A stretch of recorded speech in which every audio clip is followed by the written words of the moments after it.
చేస్తే 100 దేశాల నుంచి పెట్టుబడులు పెట్టే వాళ్ళు ఇక్కడికి వచ్చారు. ఇవాళ ఒక గొప్ప ఫ్యూచర్ సిటీని 30,000 ఎకరాలలో ప్రపంచంని తలదన్నే విధంగా ఒక గొప్ప నగరాన్ని ఈరోజు మనం నిర్మించుకోబోతున్నాం. ఇవాళ మన ఏరియాలో పారిశ్రామిక వాడలను తెస్తే మన నిరుద్యోగ యువకులకు ఉద్యోగ ఉపాధి అవకాశాలు వస్తాయి. అందుకే మిత్రులారా, ఈరోజు సంక్షేమాన్ని అభివృద్ధిని కొనసాగించాలి అంటే మీరు నిండు మనసుతో ఆశీర్వదించాలి. ఈరోజు చిన్నదో పెద్దదో తప్పిదం జరిగితే అది మళ్ళా సరిదిద్దుకోలేంది. పాముకు పాలు పోసినట్టే బీఆర్ఎస్ ఓన్కి ఓటు వేస్తే, ఎందుకంటే కడుపు నిండా విషమే. ఎప్పుడైనా హరీశ్వరరావును చూడండి, నాగుపామును చూడండి ఎట్లుంటుందో, ఆయన నాలుకతో సహా ఎట్లుంటాడో ఒక్కసారి ఊహించుకోండి. కడుపు నిండా విషమే. ఎవడు మంచుకున్నా ఓరోడు, ఎవడు తెల్లబట్టలు వేసుకున్నా సహించరు.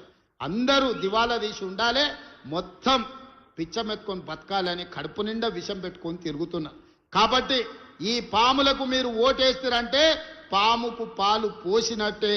ఈ పాములను మళ్ళా బతకనిస్తారంటే మళ్ళా మన సమస్యలు పరిష్కారం కావు, మళ్ళీ గోసపడాల్సి వస్తుంది వీళ్ళకి ఏమాత్రం అవకాశం వచ్చినా. అందుకే మిత్రులారా, మన పార్లమెంట్లో రంజిత్ రెడ్డి గెలిచి ఉంటే ఢిల్లీలో మనకి ఇంకా బలం పెరిగుండేది. ఇవాళ డాక్టర్ రంజిత్ రెడ్డి ఈ ప్రాంత అభివృద్ధిలో ప్రభుత్వం వైపు నుంచి కూడా మీకు అండగా నిలబడతాడు. మీరందరూ కలిసికట్టుగా ఈ ప్రాంతాన్ని అభివృద్ధి చేసుకోండి. మున్సిపాలిటీలలో ప్రతి మున్సిపాలిటీలో ప్రత్యేకమైన అభివృద్ధి కార్యక్రమాలను తీసుకొని రంజిత్ రెడ్డి గారిని ప్రత్యేకమైన బాధ్యత ఇచ్చి మున్సిపల్ మంత్రిగా వారిని పెట్టి ఈ చేవెళ్ల పార్లమెంటు నియోజకవర్గంలో ఉన్న ప్రతి మున్సిపాలిటీకి ప్రత్యేకమైన నిధులు ఇస్తా, మాజీ పార్లమెంట్ సభ్యునికి బాధ్యత ఇస్తా, ఎన్ని నిధులు కావాలన్నా ఇచ్చే బాధ్యత నాది.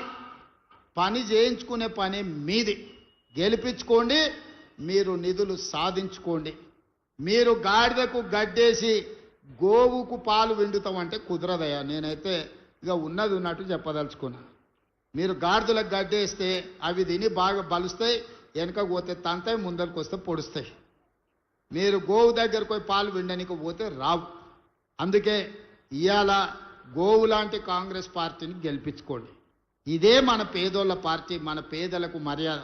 ఓ పూట పని అయినా కాకపోయినా పోతే పలకరిస్తారు, మర్యాద ఇస్తారు, కూసబెడతారు, ఏంది సమస్య అని అడుగుతారు. గతానికి ఇవాళకున్న తేడా మీరు ఆలోచన చెయ్యండి. గతంలో